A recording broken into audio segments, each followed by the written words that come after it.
Olá, graça e paz, tudo bem? Eu sou o presbítero Mauro Lúcio e hoje estaremos estudando mais uma lição no projeto Auxílio ao Mestre. E a lição de hoje é uma lição que promete. É a lição de número 7. Perdoamos porque fomos perdoados.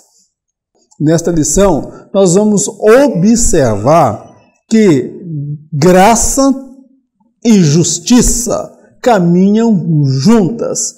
A graça não anula a justiça, ou tampouco a justiça anula a graça.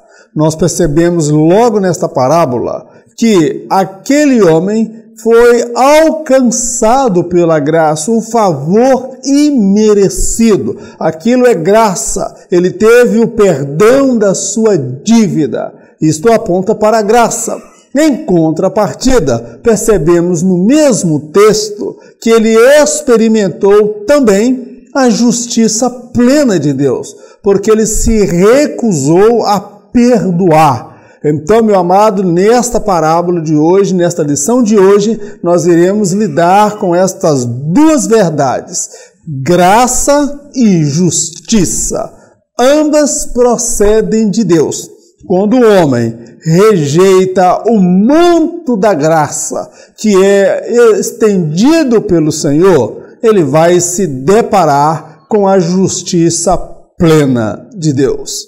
Vamos então ao primeiro tópico da nossa lição, interpretando a parábola do credor incompreensivo.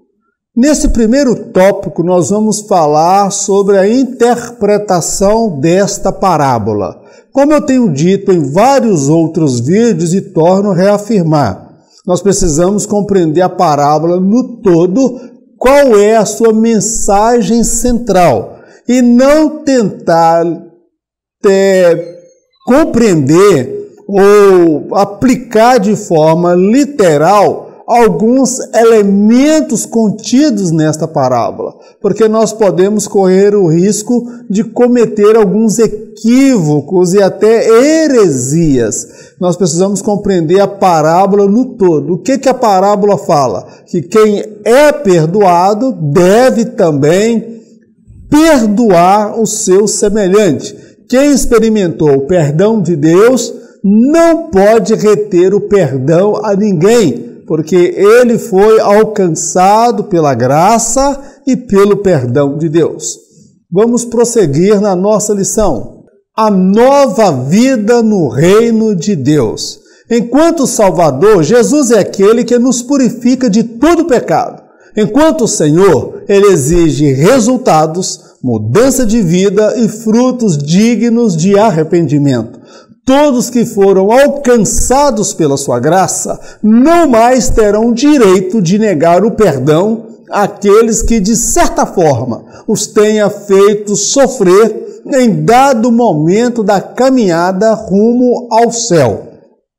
A nova vida do reino de Deus. Nós observamos duas características de Jesus. Primeiro, ele é Salvador e ele é Senhor. Enquanto Salvador, ele é aquele que perdoa os nossos pecados, o meu pecado e o seu pecado. Mas muitos desconhecem ou fingem ignorar que ele é Senhor. E enquanto Senhor, ele é aquele que exige resultados, mudança de vida e fruto dignos de arrependimento. Então nós observamos nesta parábola que aquele homem foi alcançado pela graça e pelo perdão, mas em contrapartida foi exigido dele uma nova postura, um novo comportamento, frutos dignos de arrependimento. É isto que Deus faz na minha vida e na sua vida.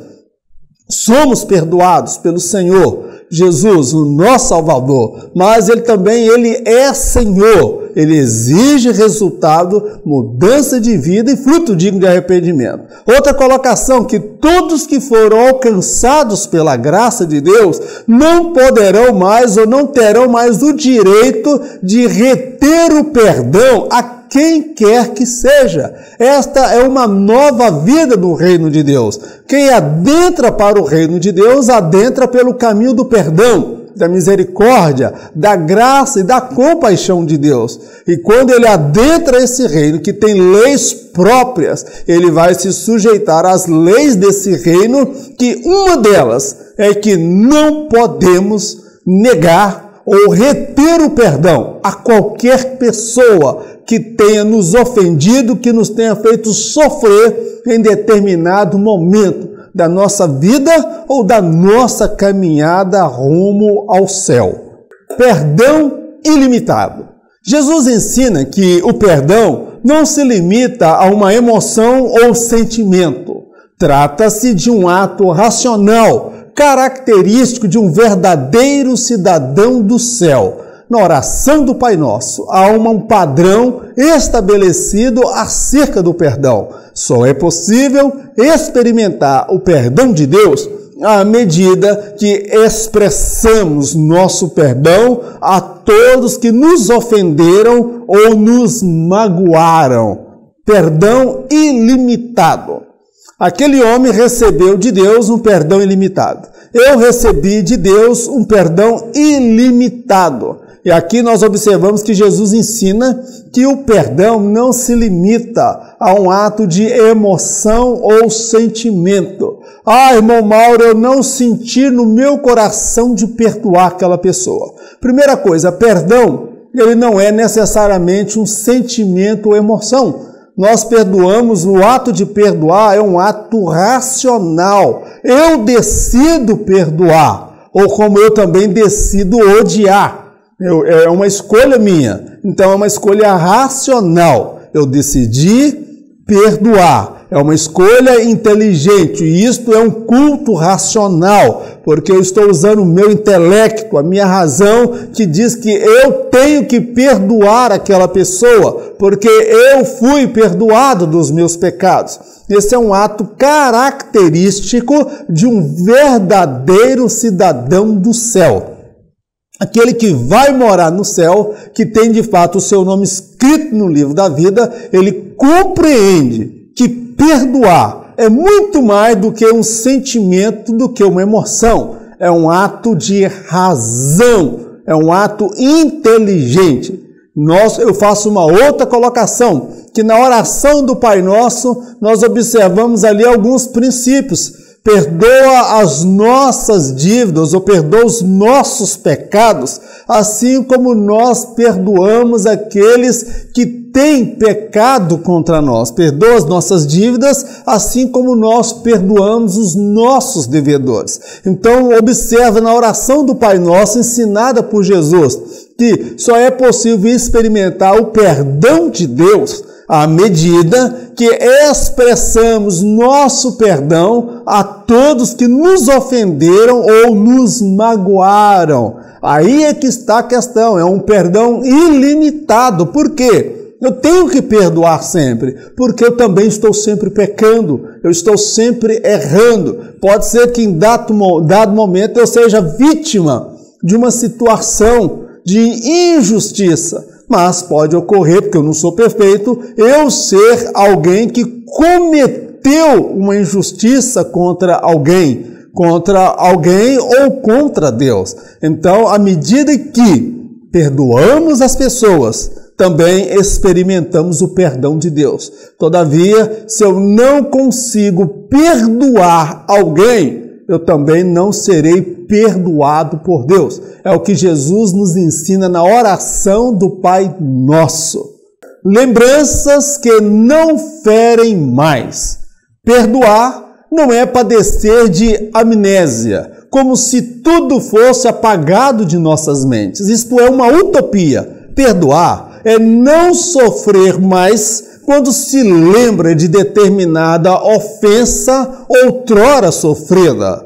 José, quando se revelou a seus irmãos no Egito, lembrava-se com exatidão de todos os atos malignos que sofrera na mão de seus irmãos. O perdão fez com que aquelas lembranças não mais lhe causassem nenhuma dor ou revolta. Eu faço essa colocação, lembranças que não ferem mais. Alguém fala, perdoar é esquecer. Quem perdoa, esquece. Eu discordo desse termo. Quem perdoa, ele lembra. Só que estas lembranças não trazem mais na vida dele um sentimento de dor, revolta, indignação, inquietação. Perdoar não é padecer de amnésia. Não, eu não me lembro mais. Aí alguém pega, irmão Mauro, mas a Bíblia fala que Deus lança os nossos pecados no mar do esquecimento e não se lembra mais. A Bíblia está falando aqui, meu irmão, numa metáfora. A Bíblia está falando aqui que Deus de fato esqueceu. Está querendo dizer que ele não leva mais em consideração. É uma linguagem, é uma forma de expressão, mas Deus ele se lembra. Mas é impossível Deus esquecer alguma coisa porque Ele é onisciente. Então, perdoar não é esquecer o ato, a ofensa sofrida. Perdoar é você se lembrar até daquela ofensa e aquela ofensa não trazer para a sua vida mais aquela angústia, aquele remorso, aquela tristeza e aquela dor. Eu dou um exemplo aqui, o caso de José. Quando José se dá a conhecer a seus irmãos, ele se lembrava perfeitamente de todos os atos malignos, de todas as maldades que ele sofrera na mão dos seus irmãos. Só que o perdão e a maturidade que José alcançou fez com que aquelas lembranças não trouxessem mais para ele dor ou sofrimento. Do contrário, ele disse para os irmãos, olha, tudo que vocês fizeram, tudo que vocês trabalharam contra a minha vida, estava dentro de um propósito maior de Deus, que era me trazer aqui e me colocar na posição que hoje eu me encontro. Veja só, aquelas lembranças não traziam mais dor. Aquelas lembranças levavam José a glorificar a Deus. Isto é perdão. Perdão não é esquecer tudo que aconteceu. Perdão é não ter mais dor das lembranças do que aconteceu.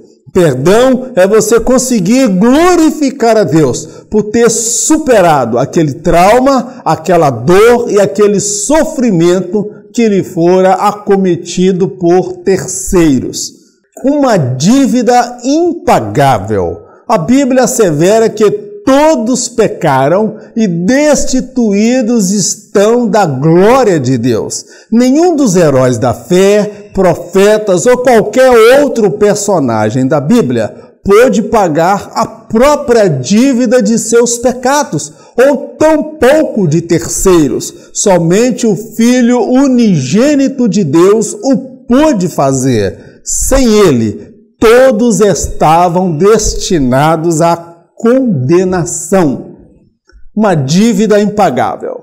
Eu quero destacar aqui que a Bíblia fala que todos, absolutamente todos pecaram e destituídos estão da glória de Deus. Aí você vai pegar a galeria dos heróis da fé. Nenhum deles conseguiram pagar a dívida dos seus pecados, porque eram pecadores. Nenhum dos profetas, seja Samuel, seja Isaías, seja Ezequiel, Jeremias, nenhum desses homens, personagens bíblicos, eles conseguiram resolver a questão da dívida do pecado. Somente o Filho de Deus, somente o Filho unigênito de Deus é que pôde pagar a dívida. Sem ele, todos nós estávamos destinados à condenação eterna.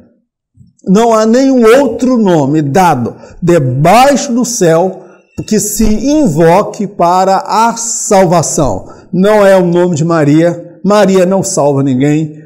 Paulo não salva ninguém, Pedro não salva ninguém. Maria, em dado momento, ela disse: a minha alma se alegra em Deus, meu Salvador. Ela reconhecia que a salvação só poderia vir da parte de Deus. E não há nenhum herói da fé, personagem bíblico ou profeta que tenha conseguido resolver o seu problema de pecado entre ele e Deus e de terceiros. Moisés foi o homem que escreveu as leis que Deus passou para ele, as tábuas dos 10 mandamentos. Ele escreveu várias vezes as leis de Deus, mas o problema do pecado de Moisés ele não conseguiu resolver. Ele foi proibido de entrar na terra prometida, porque Deus mandou ele tocar na rocha e ele feriu a rocha. Por esta razão ele não entrou. Então nós vemos que nenhum dos profetas ou dos heróis da fé conseguiram resolver essa questão da dívida. É uma dívida impagável, somente através do sangue de Jesus. A recusa em perdoar. As relações sociais são marcadas por atritos, desavenças, brigas e desentendimentos. Neste contexto, o mais forte é sempre aquele que consegue andar as 2 milhas e liberar o perdão, ainda que seja ignorado pela outra parte. Por outro lado, aquele que se recusa a pedir ou liberar o perdão é sempre o mais fraco, carnal, imaturo e fraco na fé. Observamos o porquê algumas pessoas têm dificuldade de perdoar.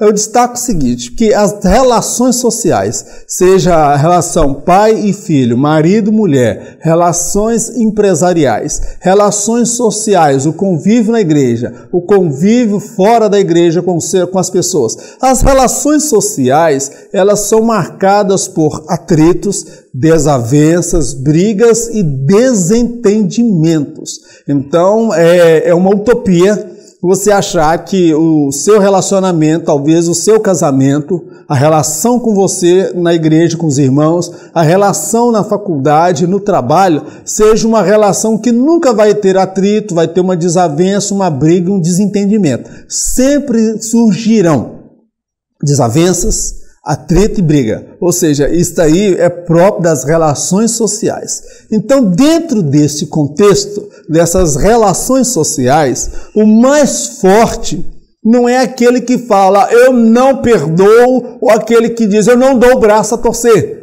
É queixo duro. Não, o mais forte não é esse. O mais forte é sempre aquele que consegue andar as 2 milhas e liberar o perdão, ainda que ele seja ignorado pela outra parte. Numa briga, num desentendimento, o mais forte não é o que é mais orgulhoso, mais soberbo, nariz empinado. Não, o mais forte é aquele que tem coragem de andar as 2 milhas. Era 1 milha de um e 1 milha de outro para se encontrarem no ponto em comum. Mas ele decide sair do seu local, andar a sua milha e andar mais 1 milha, é o que Jesus fala, andar as 2 milhas e liberar o perdão, ainda que ele seja ignorado pela outra parte. A esposa que sofre com o marido, porque ela consegue perdoar e ele continua altivo. Há pessoas que liberam o perdão e a outra parte continua altivo, o dono da razão, o dono da verdade. Isso revela o quê? Que, por outro lado, esta pessoa, aquele que se recusa a pedir ou liberar o perdão, é sempre o mais fraco, carnal, imaturo e fraco na fé. Numa discussão, num desentendimento, via de regra, o mais fraco sempre vai ser aquele que tem dificuldade de perdoar. O mais fraco vai ser aquele que tem dificuldade de andar as 2 milhas. O mais fraco vai ser aquele que é carnal, que ainda não é espiritual. É menino na fé, não tem maturidade para resolver os seus problemas. ele também é fraco na fé, ele não cresceu, não amadureceu ainda na caminhada. Então, a recusa em perdoar, ela revela a fraqueza, a carnalidade, a imaturidade e a meninice, porque essa pessoa ainda é fraco na fé. Então, numa situação de contenda, o mais forte é aquele que consegue andar as 2 milhas e liberar o perdão. Em Cristo, Deus pagou as nossas dívidas. Nesse tópico, nós vamos analisar que em Cristo Jesus, Deus pagou as nossas dívidas, porque nós estávamos devedores com Deus. Nós tínhamos uma dívida muito grande com o Senhor. Todavia, Deus ele tomou a decisão de enviar o seu Filho para pagar a dívida que eu e você não podíamos pagar. Nossa dívida impagável. Todos nós estávamos no mercado de escravos, acorrentados ao pecado e destinados a uma eternidade distante do Criador. Quando fomos alcançados pelo Senhor, éramos seres cujo odor exalava a mais pura podridão do pecado. Jesus, com seu sangue, nos purificou de todos os nossos pecados e hoje exalamos o doce e suave aroma de Cristo por onde passamos. Aqui nesse ponto, na nossa dívida impagável, eu faço uma colocação que todos nós, eu e você, estávamos no mercado de escravos, acorrentados pelo pecado. Nós éramos escravos nos tempos bíblicos. Naqueles tempos, as pessoas eram vendidas nos mercados de escravos, como aconteceu aqui no Brasil com os negros sendo vendidos, o mercado de escravos. Jesus ele passa no mercado de escravos e lá ele vê eu e você acorrentados ao pecado, destinados a uma eternidade distante do Criador. Nós estávamos destinados ao lago de fogo eterno. Quando Jesus ele veio até nós e nós fomos alcançados, nós éramos seres, irmãos, lembra disso? Nós éramos seres cujo odor, a podridão do pecado, a imoralidade, a perversidão, meu querido, tudo isso exalava de nós como a mais pura podridão do pecado. Era esta situação com a qual nós nos encontrávamos antes. Irmão Mauro, mas eu nasci num lar cristão, mas você nasceu na condição de pecador, ninguém nasce salvo não, meu irmão. Meu filho completou 12 anos esta semana. E eu falei com ele que a partir dos 12 anos ele já responde diante de Deus quanto à salvação e condenação. Ele tem que fazer a escolha dele por Cristo Jesus. Então, meu querido, todos nós estávamos no mercado de escravos, sujos, podres, fedorentos, exalando odores terríveis da podridão do pecado. Aí Jesus vem, nos alcança, purifica com seu sangue todos os nossos pecados. E hoje nós exalamos o doce e suave aroma de Cristo por onde passamos. Você sabe o que foi que Jesus fez por você. Lembra de onde Ele te tirou. Lembra a vida de miséria que você vivia. Hoje você exala o aroma de Cristo. Tome cuidado para você não ficar incomodado com o odor do pecado daquele que está lá fora, com o odor do pecado daquele que ainda é escravo do pecado, acorrentado. Você exala o aroma de Cristo, não julgue ninguém. Lembre que outrora você estava lá e estamos hoje servindo a Deus. Ele nos batizou com o Espírito Santo, nos deu dons espirituais, habilidades para louvar, habilidade para pregar, habilidade para ensinar. Hoje as pessoas olham para nós e vê algo diferente na nossa vida. Este é o aroma de Cristo, meu querido, na nossa vida. E o mundo tem que sentir isso, o aroma de Cristo, e não o odor do pecado, da podridão do pecado que outrora habitava em nossas vidas. Deus pagou as nossas dívidas. Na cruz do Calvário, Jesus não inocentou o pecador. O sacrifício de Jesus não tinha como objetivo final negar a culpa do homem ante a justiça de Deus.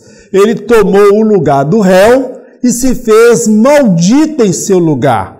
Pode-se afirmar que Jesus foi o nosso avalista. Ele assumiu uma dívida que não era sua e pagou um alto preço para que todos fossem livres da sentença final. Observe que lá na cruz do Calvário, ele não inocentou o pecador.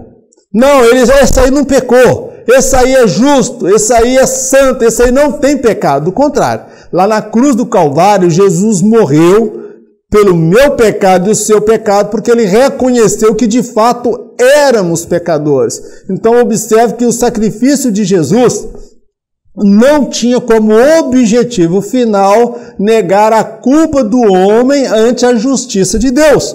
A justiça dizia que o homem era pecador. E Jesus ele reconheceu que o homem era pecador e, portanto, passível do juízo de Deus. Então, o que Jesus faz? Ele tomou o lugar do pecador. Se a Bíblia lá em Gênesis dizia se no dia que pecar morrerá, aquilo ali era a justiça de Deus. E aquela palavra ela não voltou em vão, meu querido. Aquela palavra, a justiça de Deus, ela precisava se cumprir na vida do pecador. O que Jesus faz? Ele toma o lugar do réu, o meu lugar e o seu lugar, e ele se faz maldito no meu lugar e o seu lugar. Então, desta forma, eu posso fazer aqui uma analogia que Jesus ele foi o nosso avalista.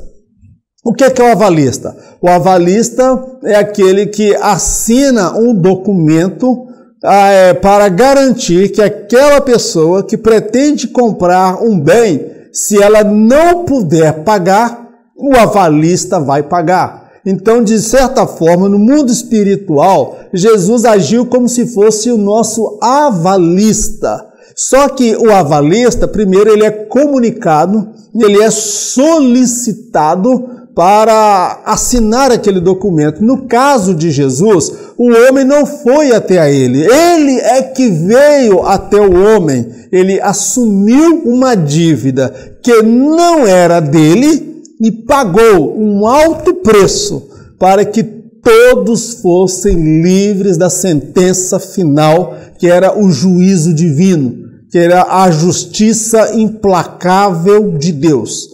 Nesse sentido, ele assumiu uma dívida que não era dele, para que eu e você fôssemos livres em Cristo Jesus. Nada pode nos condenar. Uma vez libertos por Cristo da dívida do pecado, devemos andar na luz como Ele na luz está, lembrando que não há mais nenhuma condenação para aqueles que estão em Cristo Jesus, os quais não andam mais segundo a carne, mas segundo o Espírito.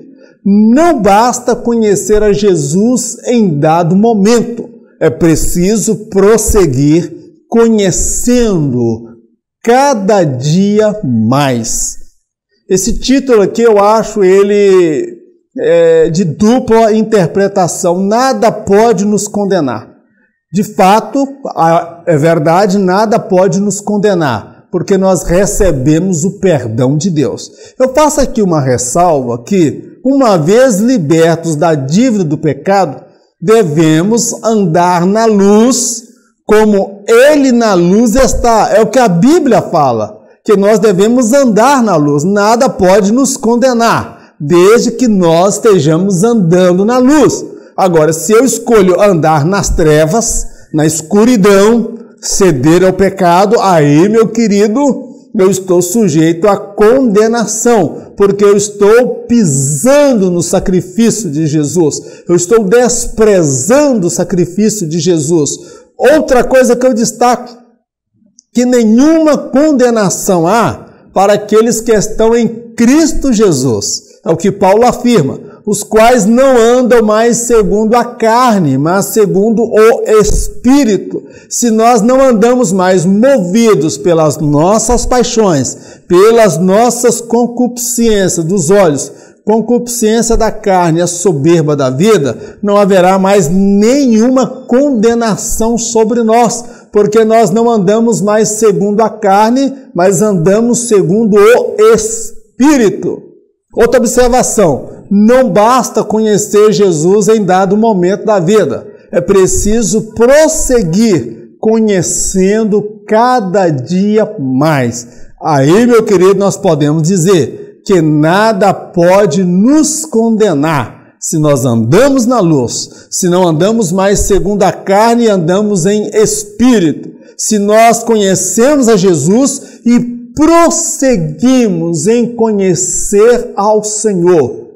Eu posso afirmar com humildade, mas com convicção de Deus, que eu não quero voltar ao meu primeiro amor, porque eu tenho comigo uma certeza e uma convicção que hoje, passados 25 anos, eu amo o meu Senhor Jesus muito mais do que eu amava há 25 anos atrás, quando ele me alcançou no ano de 93, quando eu tinha 23 anos de idade. Hoje, sou pai de família, sou casado, tenho filhos, sou chefe de família e tenho esposa abençoada e posso dizer que o meu relacionamento com Jesus hoje, ele é muito mais estreito, mais íntimo. Eu sou muito mais apaixonado pelo meu Senhor do que quando eu o conhecia.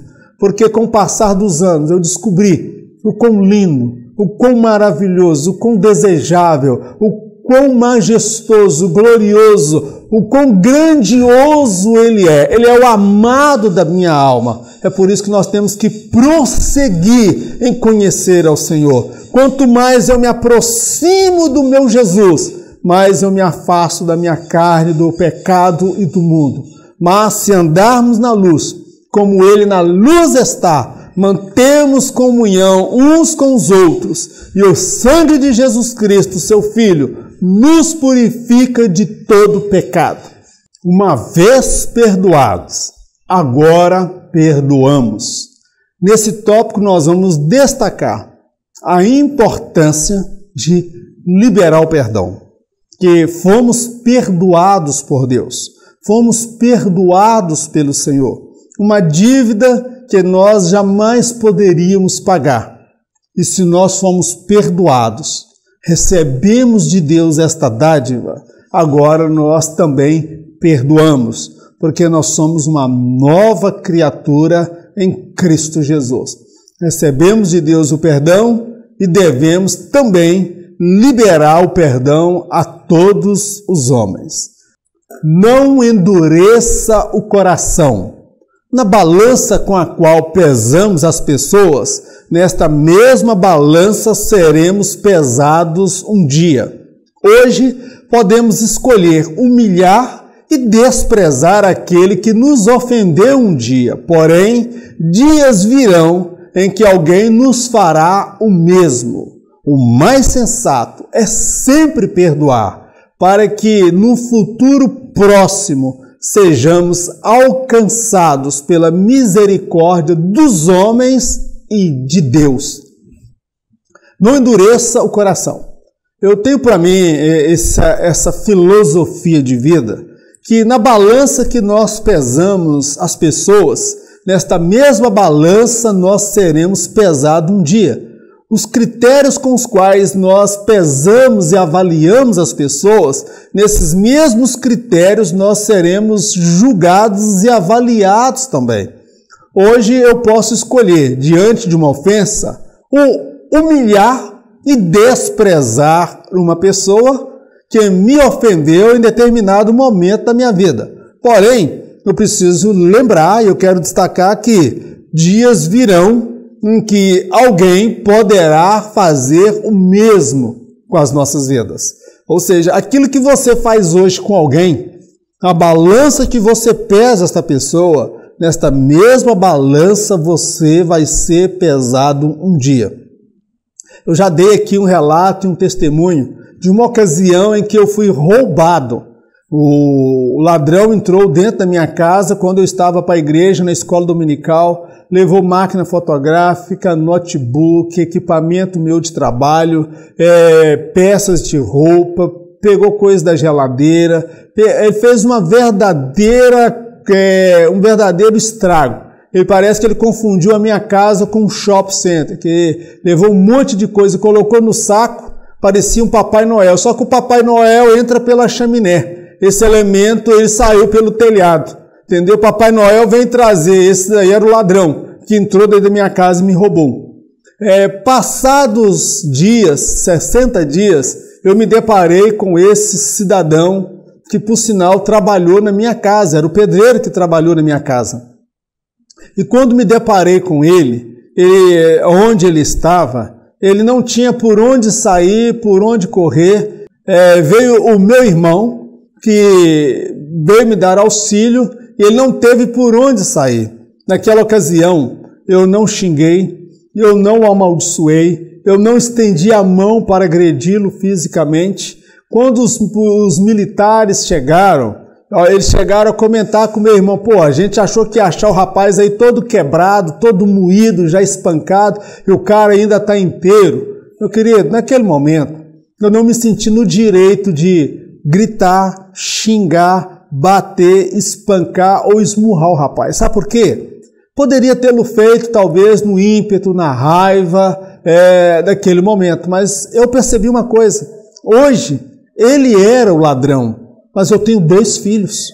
Amanhã, eu poderia me deparar com uma situação em que os meus filhos seriam o ladrão. E eu poderia ver os meus filhos ser espancados por alguém.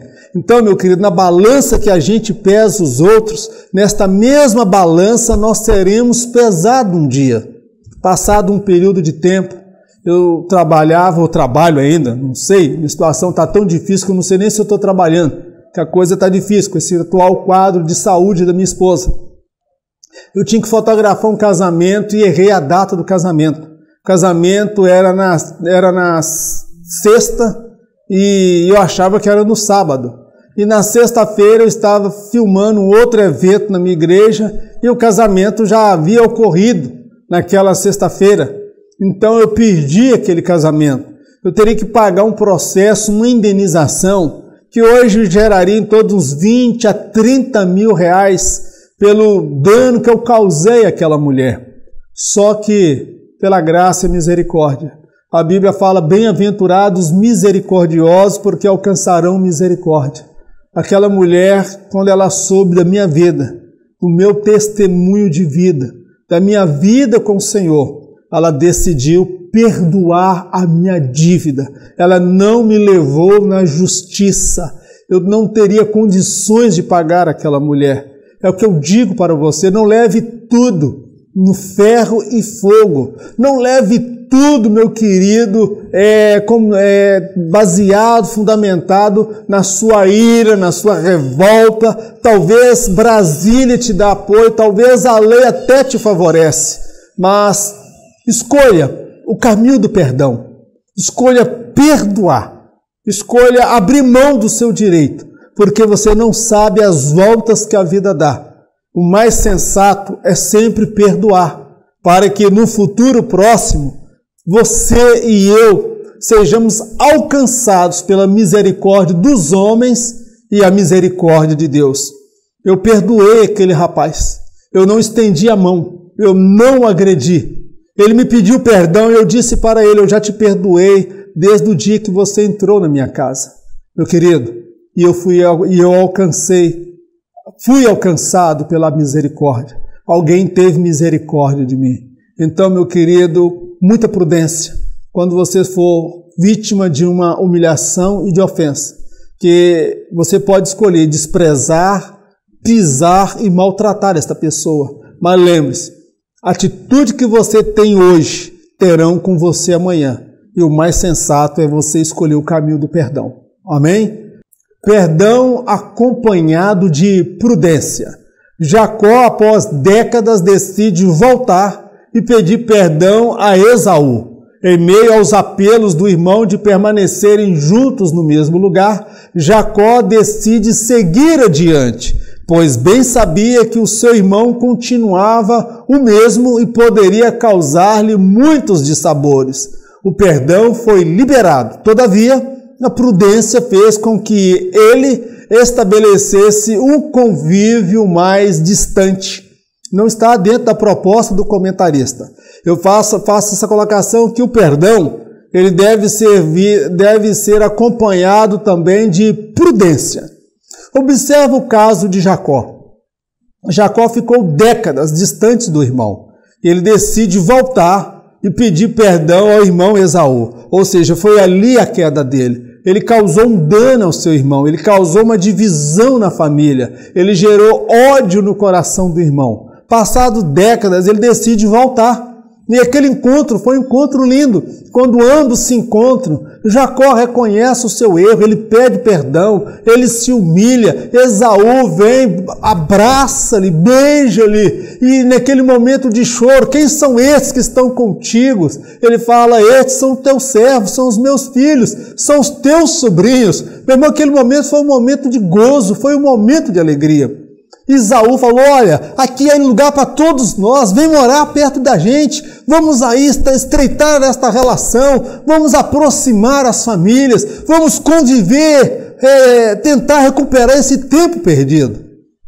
Só que Jacó, ele bem sabia que Esaú era o mesmo homem, Esaú não mudou, era um homem vingativo, era um homem maldoso, era um homem que arquitetava o mal. Jacó, ele passou por uma transformação, ele não mais mentia, ele não mais usava de trapaça, ele não mais usava de engano. Então o que Jacó percebe?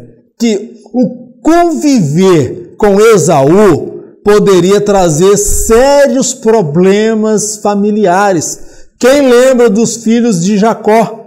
Quando a irmã foi violentada e abusada sexualmente, os filhos de Jacó foram escondidos e mataram todos os homens da cidade. Jacó ele percebeu que o convívio com Esaú poderia gerar danos, prejuízos, até morte de ambos os lados. Porque os filhos de Jacó, eles não iriam aceitar a afronta do tio. Os filhos de Jacó iriam interferir naquela relação entre os dois.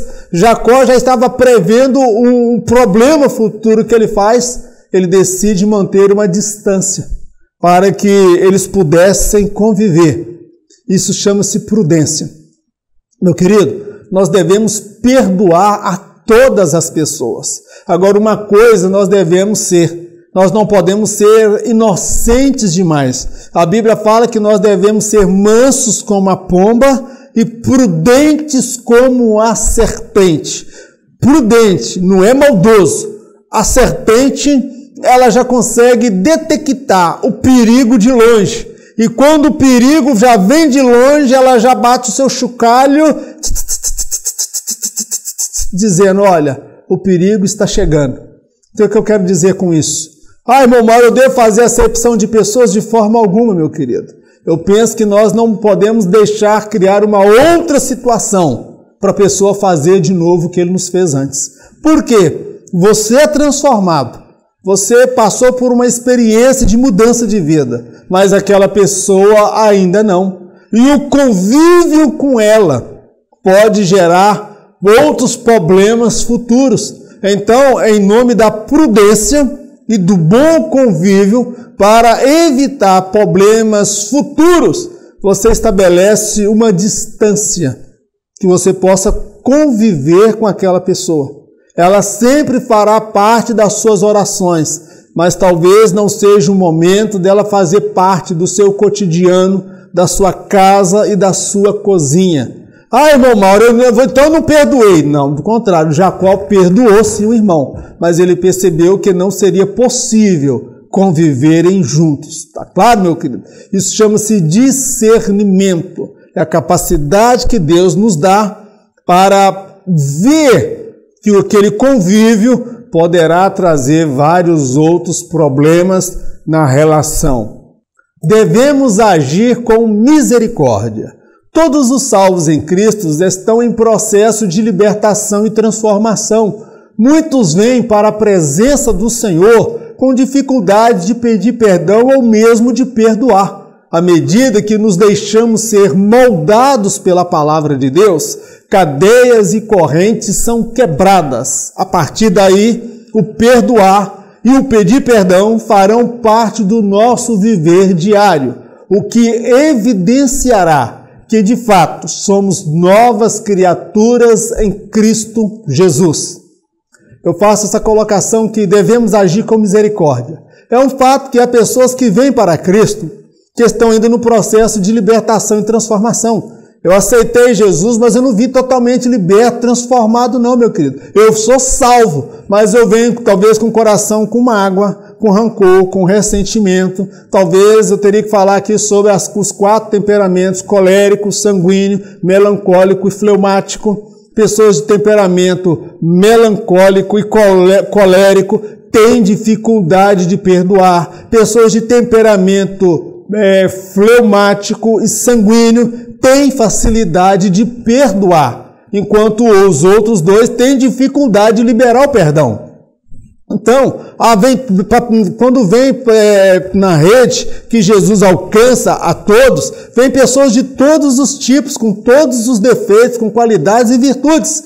Então, há pessoas que têm dificuldade de pedir perdão. Mas, à medida que estas pessoas, à medida que nós nos deixamos moldar pela palavra de Deus, a palavra do Senhor fala: e conhecereis a verdade, e a verdade vos libertará. A partir daí que esta palavra ela vai moldando a nossa vida, o nosso caráter, as nossas emoções, as nossas relações sociais também vão sendo transformadas, porque as cadeias e correntes são quebradas.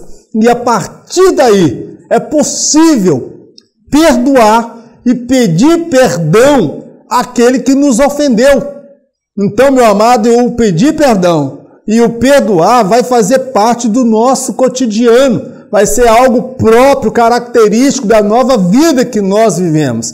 E isso vai evidenciar que, de fato, somos novas criaturas em Cristo Jesus. Amém, meu querido? Talvez vocês tenham hoje dificuldade de perdoar. A Bíblia fala, por exemplo, a briga, o desentendimento, a contenda entre Paulo e Barnabé. A Bíblia fala que houve uma contenda não pouco, e houve uma divisão, cada um foi para um lado. Paulo segue com Silas e Barnabé segue com João Marcos. Lá no final da caminhada, da trajetória de Paulo, ele escreve pedindo para enviar João Marcos, que era o mesmo, o pivô da confusão entre Paulo e Barnabé. Nós percebemos que Paulo ele era um homem de temperamento colérico. Ele tinha dificuldades, fazia parte da personalidade, do temperamento. Ah, irmão Mauro, mas será que ele não perdoou? Eu tenho certeza que ele perdoou, mas há pessoas que têm dificuldade de liberar o perdão. Há pessoas que precisam buscar a Deus. Senhor, me ensina a perdoar. Deus conhece a natureza de cada um, Deus conhece a sua natureza, meu irmão. Ele sabe o quão difícil é para você perdoar, liberar o perdão, mas em nome de Jesus, sobre o poder da palavra de Deus, eu declaro, meu querido, o espírito do perdão, o espírito do quebrantado sobre a sua vida, que Deus te dê um espírito perdoador, que Deus te dê um coração quebrantado, que você esteja sempre preparado para perdoar, porque isto evidencia que você e eu somos novas criaturas em Cristo Jesus. Devemos dar o presente que recebemos. Perdoar é um exercício diário. Há situações que mexem com a nossa estrutura, que põem à prova nossa fé e nossas convicções. Há vários níveis de perdão. Alguns são mais fáceis de se perdoar, já outros exigem uma maior força e graça vindas da parte de Deus. O Senhor nos desafiará a presentear o ofensor com o perdão, embora este, em muitos casos, não o valorize. Deus, Ele nos ensina que o perdão, ele é um exercício diário. As nossas relações sociais, elas são marcadas, como eu já disse, por atritos, desentendimentos, aborrecimento, conflitos de interesse, conflitos de temperamento, de gênios. Então, nós percebemos que o viver em sociedade, o viver ao lado de alguém, envolve a arte ou a prática e o exercício diário do perdão. E eu destaco aqui que há situações que mexem com a nossa estrutura, que põem à prova nossa fé e nossas convicções. Por exemplo, o caso do profeta Oséias. Ele casa-se com uma mulher prostituta, uma mulher que tinha uma vida duvidosa. Ele casa-se com ela. E posteriormente esta mulher o trai. Ele toma o nome de corno, chifrudo, ele toma vários nomes pejorativos perante a família, perante a sociedade da sua época. Eu posso dizer, não são todas as pessoas que estão preparadas a passar pelo que o profeta Oséias passou. Então por isso que eu digo que há vários níveis de perdão. Alguns são mais fáceis de se perdoar. Já outros níveis exigem uma força maior vinda da parte de Deus para que nós possamos perdoar. Uma coisa é você perdoar alguém que atrasou com você, alguém que não pagou uma dívida. Outra coisa é você perdoar um adultério, um estupro, um assassinato. Outra coisa é você perdoar uma infidelidade, alguém que te enganou, alguém que trapaceou, alguém que tirou a vida de um ente querido. Então nós observamos que há situações que mexem com a nossa estrutura, que põem à prova a nossa fé. E eu destaco o seguinte, que o Senhor sempre nos desafiará a presentear o ofensor com o perdão, porque eu fui alcançado pelo perdão de Deus. Você foi alcançado pelo perdão de Deus. E o mais doloroso de perdoar é quando você oferece o perdão. Você é a parte ofendida e a outra parte nem sequer valoriza o perdão recebido. Trata com desdém, trata com desprezo. Meu querido, em todas as circunstâncias, Deus nos ensina a oferecer o melhor, oferecer aquilo que nós recebemos, porque Deus nos perdoou dos nossos pecados. Há pessoas que guardam mágoa no coração, há pessoas que guardam ódio, há pessoas que participam da Santa Ceia que tem mágoa por causa de uma ofensa, por causa de uma palavra, por causa de uma infidelidade, por causa de um adultério, por causa de uma traição. Há pessoas que guardam ódio, há doenças psicossomáticas, pessoas que estão morrendo de câncer, pessoas que estão com gastrite, com úlcera, pessoas que estão com leucemia, várias doenças que são desencadeadas a partir do psicossomático, a partir das emoções da pessoa. Então, quem decide perdoar, ele está libertando primeiro a si mesmo, para depois descobrir que ele está libertando o outro. Porque quando você decide perdoar, você está presenteando a você, porque você está tirando a sua alma de lá do cárcere, você está tirando a sua alma da condenação. E Deus, Ele nos desafia a levar esse perdão, oferecer esse perdão, às vezes até para quem não merece ou para quem vai desprezar, vai rir, vai zombar, vai fazer pouco caso. Mas a atitude do outro não deve interferir na minha decisão final, que é liberar o perdão. Porque perdoar, ele não é um sentimento. Perdoar é um mandamento, é um ato inteligente, é um ato racional daqueles que de fato são cidadãos do céu. Amém? Esta lição, você desejar o slide, você pode me procurar no meu WhatsApp, que eu sempre coloco aí no rodapé o número do meu telefone. Você pode me procurar e eu vou enviar esta videoaula para você em PowerPoint. Já pedi para você compartilhar, você nos ajude a compartilhar esse material, se inscreva nesse canal para que você seja comunicado quando o vídeo for lançado. Eu quero agradecer a todos que estão me ajudando, tanto na oração e até mesmo na vida material, porque a minha esposa, ela sofreu um AVC, ela deu 2 aneurismas e isso tem me gerado muita angústia, tristeza e, por um outro lado, consolo, porque Deus preservou a vida da minha esposa. A minha vida profissional, o meu trabalho, o meu cotidiano mudou por completo.